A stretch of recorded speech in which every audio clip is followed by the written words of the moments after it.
আমি মুফতি বেলাল ভাইয়ের এই ভিডিও ভাইরাল হওয়ার পরে আমি তাকে ফোন দিয়েছিলাম, অর্থাৎ আমাদের শেখ আব্দুর রাজ্জাক বিন ইউসুফ হাফিজাহুল্লাহকে ফোন দিয়েছিলাম। তো ফোন দিলে শেখ আব্দুর রাজ্জাক বিন ইউসুফ হাফিজাহুল্লাহকে বললাম যে আপনার কে বড় লাভবান কিতাবের মধ্যে আপনি স্পষ্ট আল্লাহর দেহ শরীর এগুলো মানে লিখে রেখেছেন, আল্লাহর অঙ্গ প্রত্যঙ্গের কথা লিখে রেখেছেন, তো এটা তো স্পষ্ট তো দেহবাদী আকীদা, মুজাসসিম আকীদা। তখন শেখ আমাকে এভাবে বলছিল। আসসালামু আলাইকুম রাহমাতুল্লাহি বারাকাতুহু। আজকে আপনাদের নিকট এমন দুইজন ব্যক্তিকে পেশ করব যারা একটা সময় আমার সাথে সালাফি আকীদার পক্ষ নিয়ে তর্ক বিতর্ক করেছেন। আলহামদুলিল্লাহ এখন তারা বুঝতে পেরেছেন সালাফি আকীদা একটা গুমরাহি আকীদা, সালাফি আকীদা একটা দেহবাদী আকীদা। দেখুন, আল্লাহ তাআলা স্পষ্ট ভাষায় বলেছেন, কুল জা আল হক ওয়া যাহাকাল বাতিল। হক যখন চলে আসে বাতিল এমনিতেই বিলুপ্ত হয়ে যায়। সালাফিরা প্রচার করেছে তাদের আকীদা হলো সহিহ আকীদা, তাদের আকীদা হলো সালাফদের আকীদা, তাদের আকীদা হলো কোরআন সুন্নাহের আকীদা। যখন আমরা দেখালাম যে তাদের কিতাব শুরু হয় জয়ীফ হাদিস দিয়ে, এই আকীদা কিভাবে সহিহ আকীদা হয়? এই আকীদাকে দাবি করা হয় সালাফদের আকীদা, অথচ যুগ যুগ ধরে যত ইমামরা কোরআন ও সুন্নাহর খেদমত করেছেন তারা সকলে এই আকীদার বিরোধিতা করেছেন এবং তারা প্রমাণ করার চেষ্টা করে তাদের আকীদা হলো কোরআনের আকীদা। এবং আমরা কোরআন থেকে পেশ করেছি যে তাদের আকীদা কখনো কোরআনের আকীদা হতে পারে না। তাদের আকীদা হলো কোরআনের কিছু অংশ মানো আর কিছু অংশকে অস্বীকার করো। তো আল্লাহ তাআলা লাখ লাখ শুকরিয়া যে তিনি আমার এমন কিছু প্রিয় ভাইকে এটা বোঝার তৌফিক দিয়েছেন যে সালাফি আকীদা হলো একটা গুমরাহি আকীদা এবং একটা ভ্রান্ত আকীদা। এই দুই ভাইয়ের মধ্যে প্রথম যে হলেন হোসেন মোহাম্মদ সালাফি ভাই, তিনি একটি ভয়েস পাঠিয়েছেন। এই ভয়েসের মাঝে তিনি আব্দুর রাজ্জাক বিন ইউসুফ সাহেবের আকীদা নিয়ে আলোচনা করেছেন। আব্দুর রাজ্জাক বিন ইউসুফ সাহেবের সাথে তার কি কথা হয়েছে এটাও তিনি এখানে তুলে ধরেছেন। আসুন আমরা ভাইয়ের ভয়েসটা একটু শুনে আসি। তো আকীদা এমন একটা বিষয় যেখানে কোনো প্রকার ছাড় দেয়া সম্ভব না, সেটা হোক আমাদের শায়েখ বা হোক যে কেউ। আমাদের শায়েখ বিদায় আকীদার বিষয়ে ভ্রষ্টতা রেখে থাকবে তাকে আমরা সাপোর্ট করব এমনটি না। আমাদের শায়েখ আব্দুর রাজ্জাক বিন ইউসুফ হাফিজাহুল্লাহ তিনি তার কে বড় লাভবান এই কিতাবের মধ্যে যে আকীদার উল্লেখ করেছেন, আমরা ইতিপূর্বে এটা স্পষ্টত দেখতে পেয়েছি, তার এগুলো কুফরি আকীদা, দেহবাদী আকীদা, মুজাসসিম আকীদা। যখন দেখলাম যে মুফতি বেলাল ভাইয়ের পক্ষ থেকে স্পষ্ট করে ধরে দেওয়া হলো যে এই যে কে বড় লাভবান কিতাবের মধ্যে শায়েখ আব্দুর রাজ্জাক বিন ইউসুফ হাফিজাহুল্লাহ তিনি স্পষ্টত দেহবাদী আকীদার উল্লেখ করেছেন, তারপরে এটা নিয়ে অনেক সমালোচনা হয়েছে। সমালোচনা হওয়ার পর আমরা দেখলাম যে পরবর্তী সংস্করণে তো যে সকল দেহবাদী আকীদার উল্লেখ ছিল ওইগুলোকে তারা উঠিয়ে নিয়েছে। পরবর্তী সংস্করণে আমরা দেখতে পেয়েছি যে এই যে আল্লাহ সুবহানাহু ওয়া তাআলা শরীরগত অস্তিত্বের উপর যে আকীদা পোষণ করতে বলতেছিল শায়েখ আব্দুর রাজ্জাক বিন ইউসুফ হাফিজাহুল্লাহ, তিনি বলতেছিল যে দেহ ও শরীরের উপর ঈমান রাখতে হবে। আল্লাহর দেহ ও শরীর সাব্যস্ত একদম স্পষ্ট ভাষায় সে তার কিতাবে লিখেছে। এবং সে এও লিখেছে, এই যে শাহরিয়ার ভাই যে স্ক্রিনশট দিয়েছে এই স্ক্রিনশটের মধ্যে রয়েছে শেষের দিকে যে আল্লাহ সুবহানাহু ওয়া তাআলা হাসেন, হাসার মতো আল্লাহ সুবহানাহু ওয়া তাআলার অঙ্গ প্রত্যঙ্গ রয়েছে। এই যে আল্লাহ সুবহানাহু ওয়া তাআলার জন্য অঙ্গ প্রত্যঙ্গ দেহ সাব্যস্ত করলো। তো এটা যদিও সে উজ্জ্ব করেছে পরবর্তী সংস্করণে, তারপরেও কিন্তু সে তার এই দেহবাদী আকীদা থেকে ফিরে আসেনি, যার বাস্তব উদাহরণ আমি প্রমাণ দিতে পারি যে আমাদের শায়েখ আব্দুর রাজ্জাক বিন ইউসুফ হাফিজাহুল্লাহ তিনি তার দেহবাদী আকীদা থেকে ফিরে আসেনি। আমাদের মুফতি বেলাল ভাই যখন শায়েখ আব্দুর রাজ্জাক বিন ইউসুফ হাফিজাহুল্লাহর কে বড় লাভবান কিতাব থেকে তার দেহবাদী আকীদা সমাজে ফুটাই তুললো, জনসম্মুখে ফুটাই তুললো, তখন তারা তাদের এই কুফরি আকীদার আংশিক তাদের কিতাব থেকে উঠিয়ে নিয়েছে। কিন্তু সে যে কুফরি আকীদা দেহবাদী আকীদা লালন করে তার ওই কুফরি আকীদা থেকে সে ফিরে আসেনি। আমি মুফতি বেলাল ভাইয়ের এই ভিডিও ভাইরাল হওয়ার পরে আমি তাকে ফোন দিয়েছিলাম, অর্থাৎ আমাদের শেখ আব্দুর রাজ্জাক বিন ইউসুফ হাফিজাহুল্লাহকে ফোন দিয়েছিলাম। তো ফোন দিলে শেখ আব্দুর রাজ্জাক বিন ইউসুফ হাফিজাহুল্লাহকে বললাম যে আপনার কে বড় লাভবান কিতাবের মধ্যে আপনি স্পষ্ট আল্লাহর দেহ শরীর এগুলো মানে লিখে রেখেছেন, আল্লাহর অঙ্গ প্রত্যঙ্গের কথা লিখে রেখেছেন, তো এটা তো স্পষ্ট তো দেহবাদী আকীদা, মুজাসসিম আকীদা। তখন শেখ আমাকে এভাবে বলছিল যে শেখ আব্দুর রাজ্জাক বিন ইউসুফকে আকীদা শিখাতে এসছে, মানে সে এত বড় আলেম, তাকে আকীদা শেখানো যাবে না।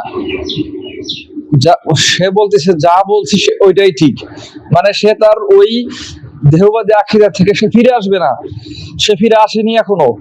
তার কিতাব থেকেই আমি আপনাদেরকে দেখাই, এই যে আল্লাহর অস্তিত্ব সম্পর্কে সংক্ষিপ্ত বিবরণ শেখ আব্দুর রাজ্জাক বিন ইউসুফ হাফিজাহুল্লাহ একটা বাব কায়েম করেছেন।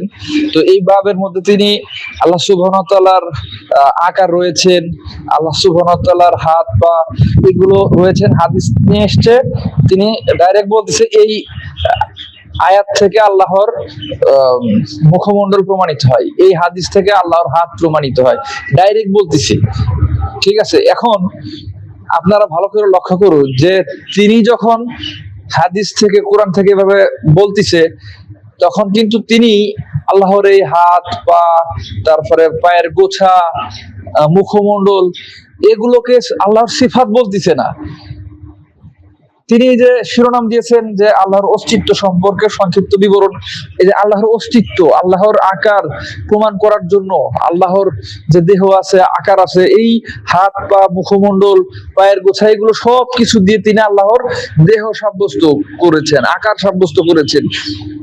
ঠিক আছে, এই জন্য এগুলোকে তিনি ঘনাক্ষরেও কোথাও এগুলোকে সিফাত হিসেবে উল্লেখ করেননি, যার কারণে তিনি এখানে মারাত্মক ভুল করেছেন। এগুলো হচ্ছে আল্লাহর সিফাত, তিনি এক জায়গাতেও লিখেননি এগুলো আল্লাহর সিফাত। কি তিনি আসলে এগুলোকে আল্লাহর জন্য তার আকার, তার দেহ অবয়ব সাধন করেছে এই সিফাতগুলো দিয়ে, যার কারণে সে সুস্পষ্টত দেহবাদী আকীদার মধ্যে নিমজ্জিত। তার এই দেহবাদী আকীদা থেকে ফিরে আসার জন্য আমরা তাকে আহ্বান জানাচ্ছি। আশা করছি আপনারা শুনেছেন যে হুসাইন মোহাম্মদ সালাফি ভাই তিনি আব্দুর রাজ্জাক বিন ইউসুফ সাহেবের সাথে কথা বলেছেন এবং তিনি বলেছেন যে আব্দুর রাজ্জাক বিন ইউসুফকে আকীদা শেখাতে এসেছে, যা লেখা হয়েছে তাই ঠিক। আসলে আমার সালাফি ভাইয়েরা আপনারা রাগ করবেন না, আপনারা যদি আমাকে বলেন যে সালাফিদের মধ্য থেকে কারা চূড়ান্ত পর্যায়ের মূর্খ, এমন একটা লিস্ট আপনি আমাকে দেন, আমি ওই লিস্টের প্রথম সারির মধ্যে আব্দুর রাজ্জাক বিন ইউসুফ সাহেবের নাম রাখবো। দেখেন, আবেগ ছাড়া এই লোকের কোনো পাথেও নেই, এই লোকের কোনো ইলমি কোনো যোগ্যতা নেই। এই লোকটা কতটা মূর্খ, আসুন এই ব্যক্তির কে বড় লাভবান যে কিতাবটা, এই কিতাবটা থেকে আপনাদেরকে একটু দেখাই। এই হচ্ছে কে বড় লাভবান কিতাবের প্রচ্ছদ, নিচে লেখা আছে আব্দুর রাজ্জাক বিন ইউসুফ। মজার বিষয় হলো কে বড় লাভবান এর আরবি হচ্ছে মান হুয়াল ফৌজুল আজিম। আরবি সম্পর্কে যার সামান্যতম ধারণা আছে সেও আশা করি আমার মতো হেসেছেন, কারণ একজন ব্যক্তি কত বড় গণ্ড মূর্খ হলে কে বড় লাভবান এর আরবি করে মান হুয়াল ফৌজুল আজিম। এবার আপনি বুঝেন যে ব্যক্তির প্রচ্ছদের মধ্যে এরকম সুস্পষ্ট একটা ভুল থাকে, ওই ব্যক্তি কিভাবে একজন শায়েখ হতে পারে, ওই ব্যক্তির কাছে আপনার আকীদা, আপনার আমল কিভাবে আমানত হতে পারে। আমার সালাফি ভাইরা, আপনারা আমার কথা রাগ করবেন না। আপনারা যদিও এই সমস্ত ব্যক্তিদেরকে শায়েখ মনে করেন, এরা আপনাদেরকে মনে করে কি জানেন, এরা আপনাদেরকে মনে করে আলাদিনের চেরাগ। কারণ এরা জানে আপনারা যতদিন মূর্খ থাকবেন ততদিন তাদের এই সহিহ শিরোনামের ধর্ম ব্যবসা চলবে। যেদিন আপনারা কোরআন সুন্নাহ বুঝে যাবেন, সালাফদের বুঝে কোরআন সুন্নাহ বুঝার চেষ্টা করবেন এবং ইন্টারনেটের এই জগৎ শেষ হয়ে যাবে, তখন এই শায়েখদের আর দুনিয়ার উপরে বেঁচে থাকার মতো কোনো সুযোগ তাদের থাকবে না। এই শায়েখরা আপনাদেরকে পুঁজি করে আজকে গাড়ি করছে, আজকে বাড়ি করছে, আপনারা তো ভাবতেছেন আপনাদেরকে সহি জিনিস দিচ্ছে। না ভাই, এই শায়েখরা আপনাদের কাছে সহি জিনিস দেওয়ার মতো যোগ্যতা এই শায়েখদের নাই। এরা আপনাদেরকে পুঁজি করছে নিজেদের আবেগ দিয়ে, নিজেদের বক্তব্য দিয়ে এবং নিজেদের পেট, দুনিয়া, পকেট সবকিছু তারা পরিপূর্ণ করছে আপনাদের মূর্খতার উপর ভর করে। আমার প্রিয় সালাফি ভাইদেরকে বলবো, আপনারা আমার কথা রাগ করতে পারেন, বাকি বাস্তবতা কিন্তু এটাই। আপনারা ভাবতে পারেন যে আমি আপনাদের শায়েখদের নিয়ে বাজে কথা বলছি, বাস্তবতা কিন্তু এটাই। আপনারা যদি আমার জায়গায় হতেন, কোরআন সুন্নাহ অনুযায়ী যদি বুঝতেন, তাহলে আপনারা এই সমস্ত শায়েখদেরকে আজকেই ছেড়ে দিতেন।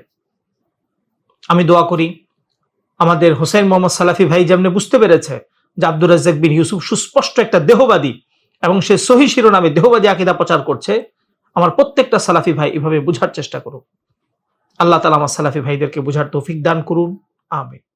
আমার দ্বিতীয় আরেকজন ভাই হলেন আবু ওয়াসি ভাই, যিনি একসময় আমার সাথে লম্বা সময় নিয়ে সালাফি আকীদার পক্ষে তর্ক বিতর্ক করেছেন। আলহামদুলিল্লাহ, তিনি নিজেও এখন সালাফিদের গুমরাহি বুঝতে পেরেছেন এবং তিনি বুঝতে পেরেছেন সালাফি আকীদা হলো সুস্পষ্ট একটা দেহবাদী আকীদা। আসুন সম্প্রতি সময়ে তার একটি পোস্ট আমরা আপনাদেরকে পড়ে শোনাই। আবু ওয়াসি: আর তিনি অর্থাৎ আল্লাহ এখন তেমন আছেন, সকল কিছু সৃষ্টির পূর্বে তিনি যেমন ছিলেন। হে আল্লাহ, আপনি আমাদেরকে দেহবাদী আকীদা থেকে হেফাজত করুন, আমিন। দেখুন আমার সালাফি ভাইয়েরা, ইমানের গুরুত্ব কতটুকু। আমাদের পরকালে আমাদের অবস্থান হলো দুটার যে কোনো একটা, হয় জান্নাত না হয় জাহান্নাম। আপনার জান্নাত কেমন হবে এটার ভিত্তি হলো আপনার আমলের উপর। আপনার আমল যত সুন্দর হবে আপনার জান্নাত তত সুন্দর হবে। আপনার আমল যত বেশি হবে আপনার জান্নাতের নাজ নিয়ামত তত বেশি হবে। কিন্তু আপনি জান্নাতে যাবেন কি যাবেন না এর ভিত্তি কিন্তু ঈমান। আপনার ঈমানের মাঝে যদি শিরিক থাকে, আপনার ঈমানের মাঝে যদি কুফর থাকে, আপনার ঈমানের মাঝে যদি ভ্রান্ত আকীদা থাকে, আপনার ঈমানের মাঝে যদি গুমরাহি থাকে, তাহলে এই সমস্ত আকীদা একেবারে আপনার জান্নাতে যাওয়ার পথেই বাধা সৃষ্টি করবে। এরপরে জান্নাত ভালো হওয়া আর খারাপ হওয়া তো বহুত পরের বিষয়। সুতরাং ঈমানটা হলো আমাদের জন্য বড় দামি একটা জিনিস। ঈমানকে আমাদের হেফাজত করতে হবে।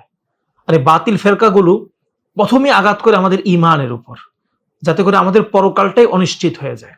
এরপর আপনি যতই আমল করেন না কেন কোনো লাভ হবে না। কেন? আপনার ঈমানই শুদ্ধ নেই। আপনি যদি কুফুরি, শিরকি, গুমরাহি আকীদা নিয়ে সারা জীবন আপনি তেলাওয়াত করেন, সালাত আদায় করেন, কোনো লাভ হবে না। কেন? আপনার জান্নাতে যাওয়ার যে টিকেট অর্থাৎ যে ঈমান, এটাই আপনার সঠিক না, এটাই আপনার ভ্রান্ত। পরবর্তী যে আমল যেগুলো থাকবে এই আমলগুলো আর কোনো কাজে আসবে না। এজন্য ঈমানকে বাঁচান। সালাফি নামক এই সমস্ত গুমরাহি ব্যক্তি যারা, এদের থেকে আপনার ঈমানকে বাঁচান। আমরা যদি দেখি যুগ যুগ ধরে আলহামদুলিল্লাহ হানাফি আকীদা কোরআন ও সুন্নাহের আকীদা, এটা সালাফদের আকীদা। হানাফি আকীদার মাঝে জাল জাইফের কোনো ভিত্তি নাই। হানাফি আকীদা কোরআন ও সুন্নাহের ব্যাখ্যা সালাফদের ব্যাখ্যায় করার চেষ্টা করে। আলহামদুলিল্লাহ, আমি শুরু থেকে এখন পর্যন্ত যে কোনো আয়াত এবং তাফসির নিজে থেকে ব্যাখ্যা না দিয়ে আমি সালাফদের থেকে ব্যাখ্যা উল্লেখ করার চেষ্টা করি। কেন? সালাফদের বুঝই হলো কোরআন সুন্নাহের বুঝ। সুতরাং আসুন আমরা যুগ যুগ ধরে চলে আসা কোরআন ও সুন্নাহের আকীদা, সালাফদের আকীদা, সহি আকীদা, হানাফি আকীদা, এটাই গ্রহণ করার চেষ্টা করি। আর সালাফিদের যে আকীদা, এটা হলো দেহবাদী আকীদা, এটা হলো সালাফ বিরোধী আকীদা, এটা হলো জাল জাইফের আকীদা এবং এটা হলো সুস্পষ্ট দেহবাদী আকীদা। আল্লাহ তাআলা আমাদের সকলকে কোরআন ও সুন্নাহের উপর থাকার তৌফিক দান করুক এবং প্রকৃত সালাফদের আকীদা গ্রহণের তৌফিক দান করুন, আমিন। ওয়া আখিরু দাওয়ানা আনিল হামদুলিল্লাহি রাব্বিল আলামিন। আসসালামু আলাইকুম ওয়া রাহমাতুল্লাহি ওয়া বারাকাতুহু।